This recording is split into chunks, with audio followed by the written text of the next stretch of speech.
Retour en plateau avec nos invités russes, Donkovi, activiste panafricain, Constant Lemou, analyste politique. Nous avons également le journaliste Eric Johnson, directeur de publication de l'Union. Avant de parler du Mali et de ses 150 personnalités sur la liste des sanctions ouest-africaines, nous continuons avec Covid-19.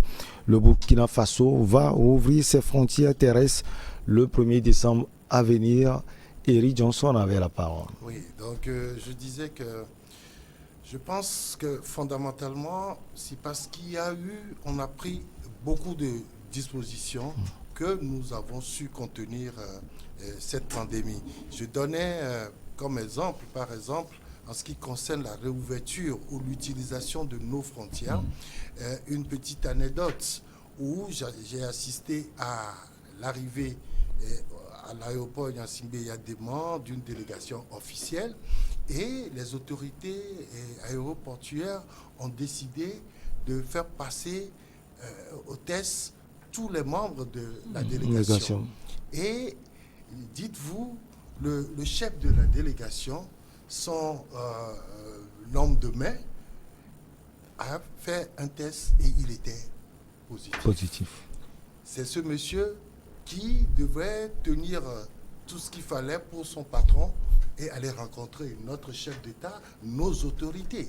Vous imaginez que si les dispositions étaient prises, finalement, on peut... On ne sait pas ce qu'il va contracter. Et ce monsieur a été obligé de rester là, de suivre la quatorzaine avant de faire un autre test négatif parce qu'il a été soigné. Et après, il est reparti chez lui pendant que son patron et tout le reste de la délégation. Et ça, ce n'est qu'un exemple. Constant Lemou voulait ajouter aussi quelque chose. J'allais ajouter qu'en réalité, lorsque nous disons qu'il est temps de rouvrir les frontières, ça ne veut pas dire la levée des dispositifs de surveillance. Il faut maintenir et voire renforcer. Nous le disions tantôt à une autre occasion. Pourquoi pas intégrer progressivement le dispositif de prise en charge, le dispositif de surveillance de la pandémie dans le dispositif national du point de vue sanitaire. Voilà. Ce n'est plus une exception, ce n'est plus une urgence particulière, mais ça rentre progressivement dans les habitudes et aussi ça doit faire l'objet d'un contrôle, d'un programme de contrôle sanitaire comme les autres maladies, comme le sida, comme le paludisme. Il faut mettre il faut mettre en place un système de surveillance et de prise en charge des cas de ces maladies et laisser maintenant les activités économiques se poursuivre. Nous sommes tous d'accord que c'est vrai, Covid a fait beaucoup de morts sur les autres continents, mais en Afrique, les autres maladies ont fait plus de morts. Oui, c'est vrai, que Covid-19. Donc, vraiment, il faut surveiller la pandémie, c'est vrai, mais il faut aussi laisser les activités économiques se développer. Et surtout, dans le dispositif de surveillance, il y a des aspects qui ont marché, d'autres non. Nous parlions de la fermeture des frontières, nous parlons de la surveillance au niveau de la circulation des transports en commun. En réalité, quand on vérifie, ce n'est pas un dispositif qui a marché. Ça permet plutôt d'enrichir ceux qui sont chargés de contrôler. Mais ça n'a pas du tout aidé, à mon sens, ça n'a pas aidé à limiter la pandémie. Entre-temps, je vais dire vers septembre-octobre 2020, ce sont les entrées de l'extérieur du Togo qui ont augmenté les cas, qui ont fait flamber les cas au Togo et surtout dans les villes de l'intérieur. Des gens étaient rentrés massivement du Ghana, porteurs du virus. Donc, la fermeture des frontières a juste fait enrichir ceux qui sont à la surveillance des frontières. Au niveau de la circulation, les transports en commun, les coûts ont augmenté, mais en réalité, le nombre de personnes transportées n'a pas changé. Ça n'a pas changé. Il suffit que le conducteur glisse quelque chose aux agents de sécurité et il passe. Ça veut dire qu'en réalité, ce sont des aspects qui n'ont pas marché. Il faut laisser tomber. Il faut laisser tomber et renforcer d'autres systèmes ou bien d'autres dispositifs qui ont plutôt donné de bons résultats. Il faut renforcer et poursuivre la vaccination. La vaccination a beaucoup endigué la contamination.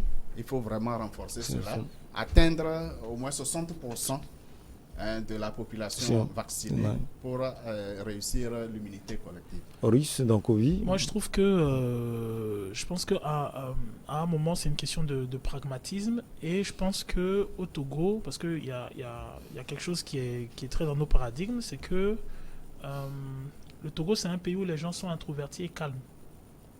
Mais généralement, lorsque les gens le sont trop, il y a un niveau de rupture. Et il faut reconnaître qu'actuellement, la crise est tellement profonde que les gens sont sous tension. Laquelle crise? Non, quand je parle de crise, c'est-à-dire, je veux parler de la crise sanitaire. La crise sanitaire. Gérer, comment dirais-je, les restrictions, les impositions. Il y a quand même un certain niveau d'intolérance. Les gens n'ont pas la latitude d'organiser ou de faire leurs activités comme il faudrait. Ça fait que les gens ils sont quand même sous une certaine forme de tension parce que y a des charges, il faut les assumer, les affaires ne marchent pas, les affaires ne tournent pas, on ne peut pas se déplacer comme on voudrait, quand cela se fait c'est sous condition, quand on veut faire des papiers c'est sous condition, ainsi de suite. Là par exemple nous sommes normalement dans une période où il y a beaucoup de rentabilité. Cette période, elle est sabordée. C'est la période normalement de Togo 2000, de la foire, de la quinzaine commerciale. C'est la période où la plupart des grossistes font entrer des marchandises au pays pour pouvoir les vendre en période de fin d'année et ainsi de suite, font leurs entrées. Parce que comme on dit au Togo, la période de janvier est la période la plus flippante de l'année. Alors, ça fait que justement, donc, comme je disais, les gens sont sous tension et cette tension-là n'est pas bonne. Elle n'est pas bonne parce que à un moment, il n'y a pas si vous voulez, d'explication plausible qui la justifie, quoi qu'on en dise. Parce que il faut arrêter de faire croire que ceux qui contestent la profondeur de ces restrictions sont marginaux, alors que cela se passe même dans les pays où les cas sont les plus graves et où il y a beaucoup plus de décès. L'Afrique est un continent en construction. On vient à peine d'amorcer, même au Togo, ne serait-ce que les ébauches de construction de routes, d'infrastructures et ainsi de suite. Donc je pense que à un moment, j'ose croire que le gouvernement et les institutions ne prévoient pas faire une troisième année dans la même situation dans laquelle on est. Parce que c'est, si vous voulez, entretenir l'instabilité. Allez, on quitte. Je peux juste glisser juste quelque chose. Un petit mot, c'est qu'il faut aussi reconnaître que la pandémie, suivant ce qu'on a eu depuis 2020, mars 2020 jusqu'à récemment, je vais dire octobre 2021, on a l'impression qu'elle est cyclique, la montée des cas de contamination. À une période où la saison est chaude, il y a moins de contamination. Mais quand la période est un peu fraîche... Bon, moi j'ai plus l'impression... Je suis d'accord avec toi, mais j'ai plus l'impression que les gens regardent la télé, ils voient quand Paris décide... Quand Paris dit... Ah ouais, il y a un pic en France, 2 semaines après, il y a un pic à Lomé. Non, moi c'est plutôt le contraire, parce que j'ai fait personnellement un tableau des cas de contamination et c'est ce que j'ai constaté. D'accord. Et ce que je crains aujourd'hui, c'est la période fraîche de décembre, où il y a l'harmattan, etc. Et donc, c'est juste pour lancer un appel à nous tous, qu'on soit véritablement responsables et que les gens ne soient pas réticents à aller se faire vacciner. Aujourd'hui, c'est le seul moyen de venir à bout de cette pandémie-là. Attention, en Europe, ils se sont fait vacciner. On apprend aux gens que non, quand tu te vaccines, tu peux encore contaminer les gens, tu peux encore attraper la maladie, que tu ne peux éventuellement... Donc ce n'est pas le seul moyen.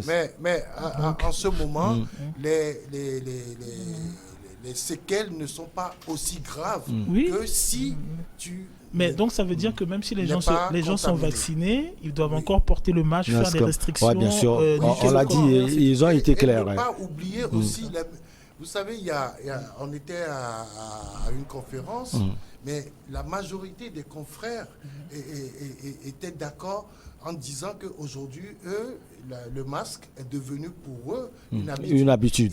Mais je le disais l'autre fois. C'est passé parce que d'ailleurs, ça les protège contre la poussière et tout ça. Ouais.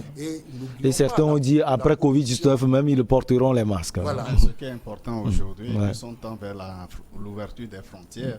Il faudrait qu'on pense à une stratégie de vaccination au plan sous-régional.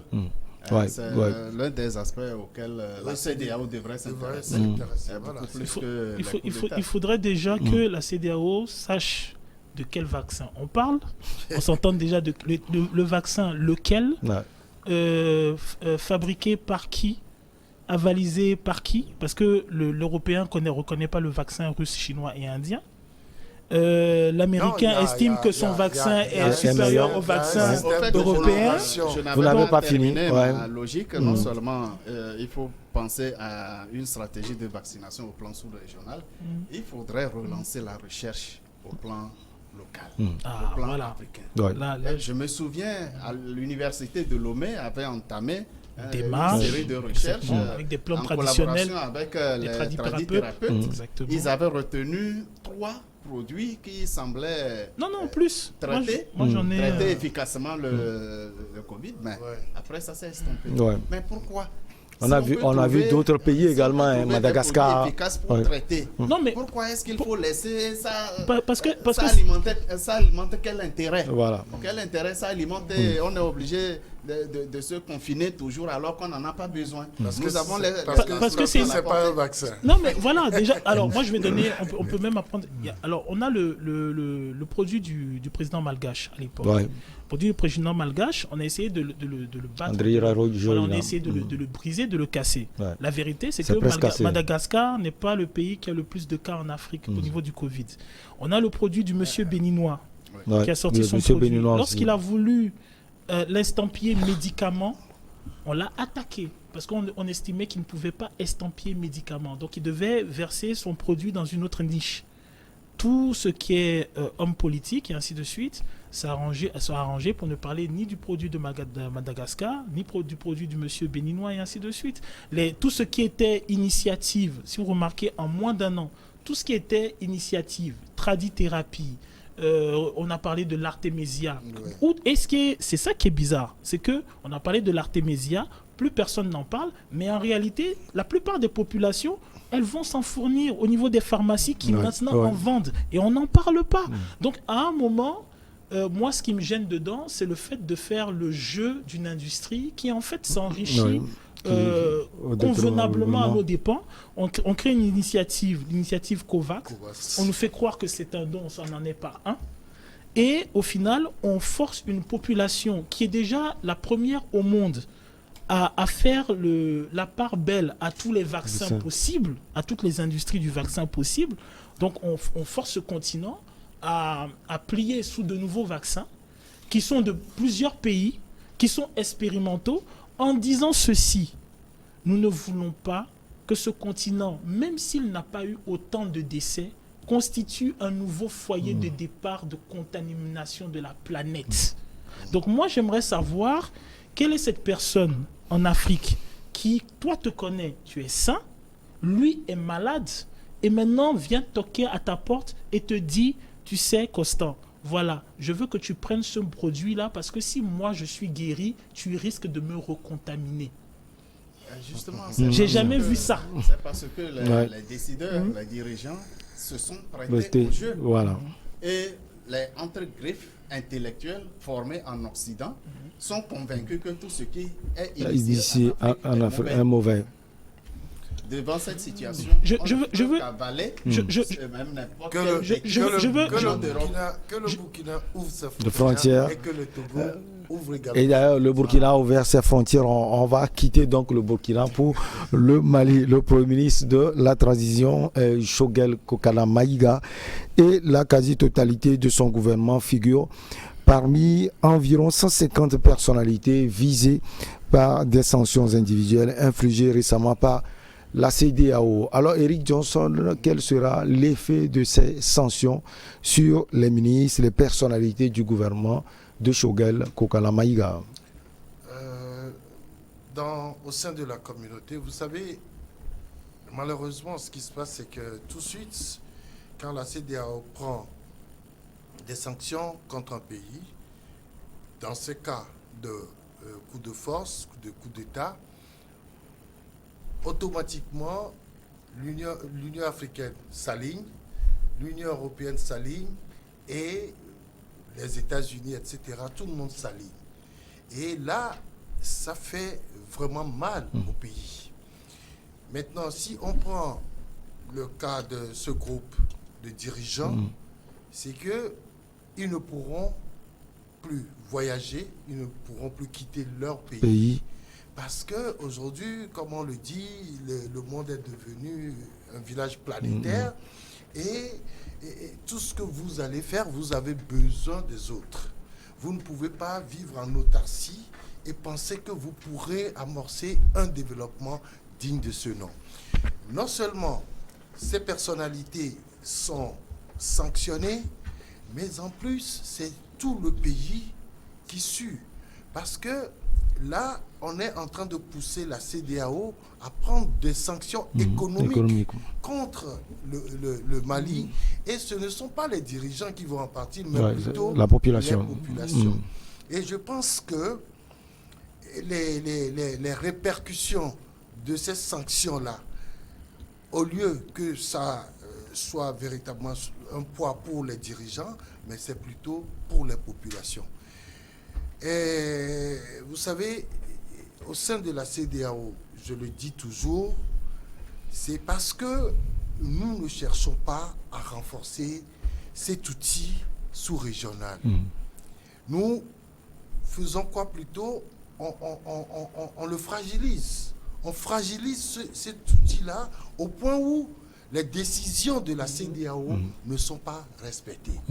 Et on nous fait croire, moi je le dis, que les gens qui racontent que la CEDEAO, il y a une CEDEAO des chefs d'État. Est-ce que ce n'est pas une réalité, Eric Johnson? Non, non. Vous êtes sûr? Mais absolument. Non, il ne faut pas penser ça. Parce que, vous savez, la CEDEAO est une organisation qui a des démembrements. Quand vous parlez de CEDEAO, des chefs d'État, vous parlez politique. Mais qu'est-ce que nous voulons aujourd'hui? C'est le développement de nos pays. Il y a des commissions au sein de la CEDEAO qui s'occupent de l'agriculture, de l'élevage, de la pêche, et ça, ce sont des commissions. Ça peut être seulement des noms, des commissions. Est-ce que ces commissions font le travail à fond? Aujourd'hui, ce qui se passe, c'est parce que nous ne voulons pas faire confiance en cet outil-là, que le travail de ces commissions-là ne se fait pas voir. Quand nous parlons des directives de la CEDEAO, mais il faut les lire pour les comprendre. Si on appliquait véritablement ces directives-là, je crois que la sous-région serait très loin en termes de développement.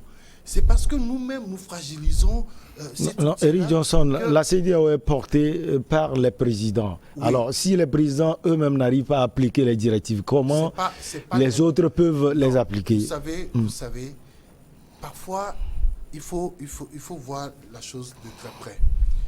Quand on a dit qu'il y a eu coup d'État dans un pays, qu'est-ce que la CEDEAO dit? La CEDEAO dit, aujourd'hui, nous n'acceptons plus de coup d'État dans notre sous-région.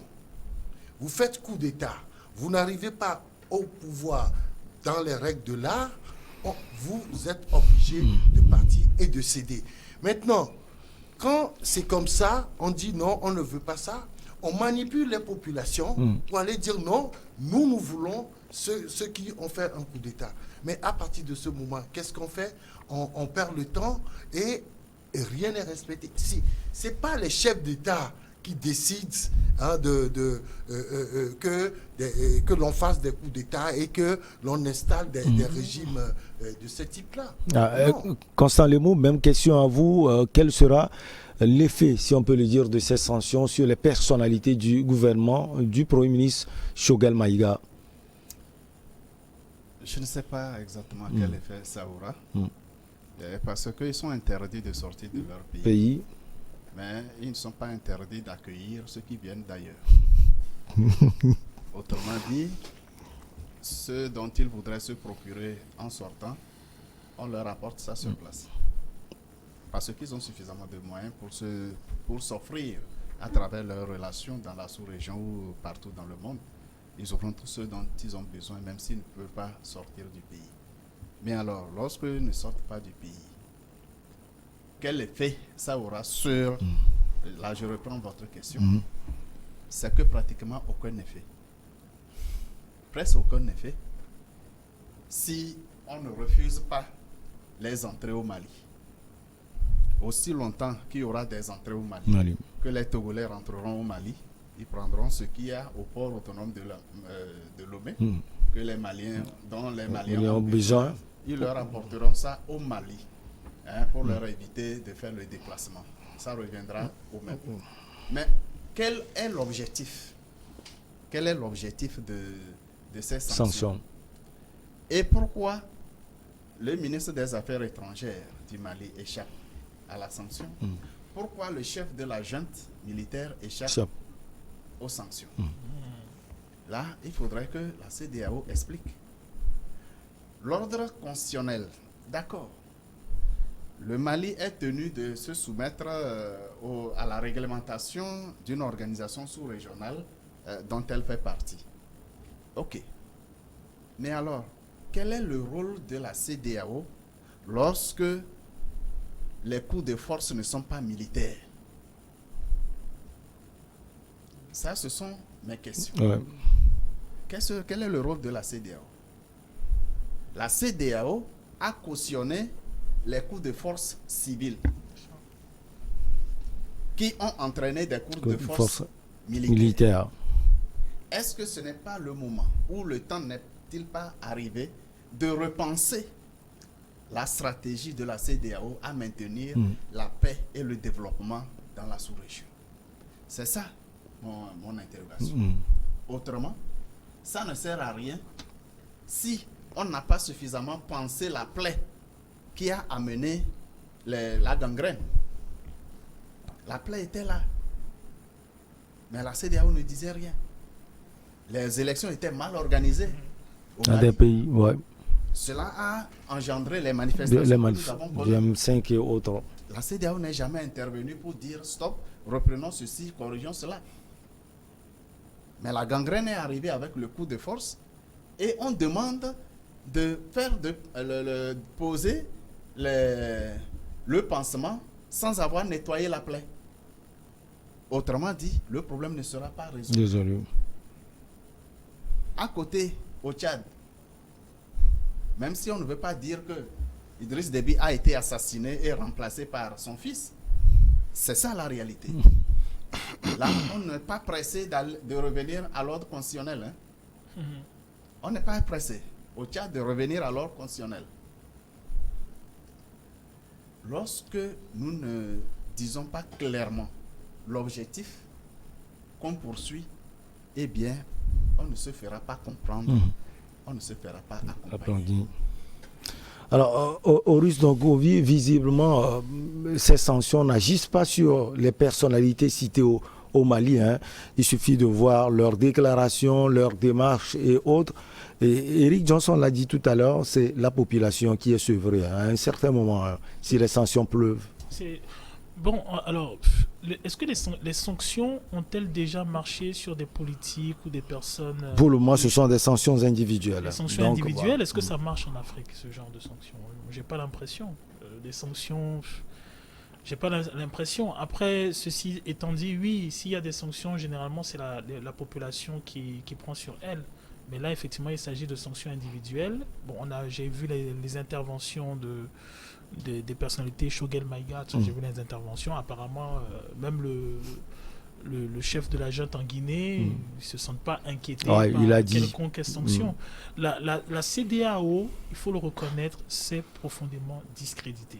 Et elle ne s'est pas seulement discréditée avec les dernières crises, elle s'est discréditée depuis un certain nombre d'années.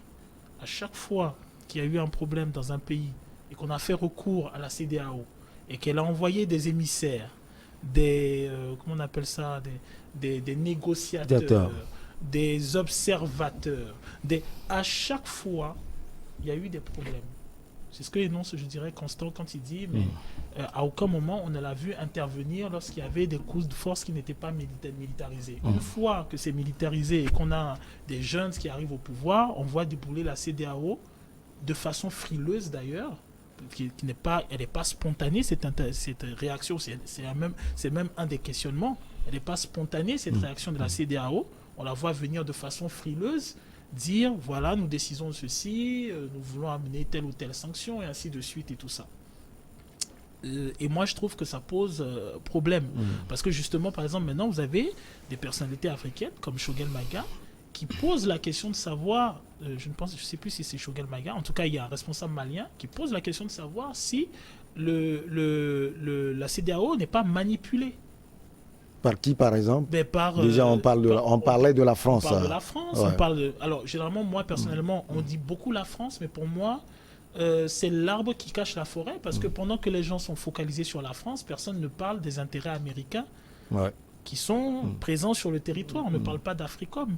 On ne parle pas d'autres présences sur le territoire africain, comme les présences turques ou bien la présence russe qui petit à petit arrive. Et puis quand on parle souvent de la France, il y a des pays anglophones également. Je me demande si la France peut dicter ses lois au Ghana, quand, par exemple, au Nigeria. On dit au Burkina, moi par exemple je vous donne une anecdote, au Burkina on dit il y a des attaques terroristes.